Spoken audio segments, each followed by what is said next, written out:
In today's video, I'm going to teach you how to integrate Notion with Outlook. 5 minutes. We'll connect your Outlook calendar to a Notion page so your events display right inside Notion.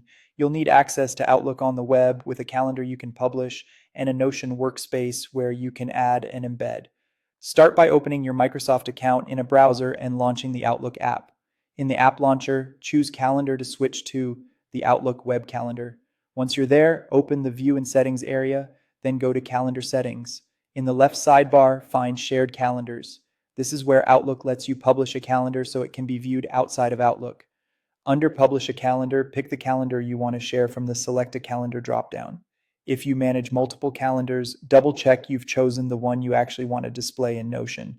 Next, choose the permission level. For most use cases, viewing titles and locations works well, but if you only want to show availability, choose Free Busy Information. When you're ready, click Publish. Outlook will generate shareable links. You'll typically see an HTML link and an ICS link. For embedding in Notion, use the HTML link since it renders as a live web view. Click the link option, select Copy Link, and confirm copy.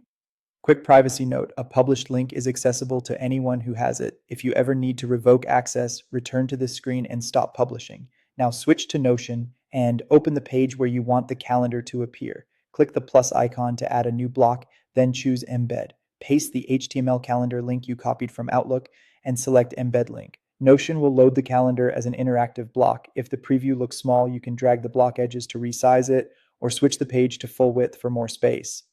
If the embed doesn't load, make sure you use the HTML link rather than the ICS link and give it a moment to populate. That's it. Your Outlook events will display in Notion, and changes you make in Outlook will reflect in the embedded view. To recap, you opened Outlook Calendar on the web, went to Shared Calendars, published the calendar with the right permissions, copied the HTML link, and embedded it into a Notion page. Keep the link safe and unpublish it if you no longer want it visible. Thanks for watching and enjoy your streamlined workflow.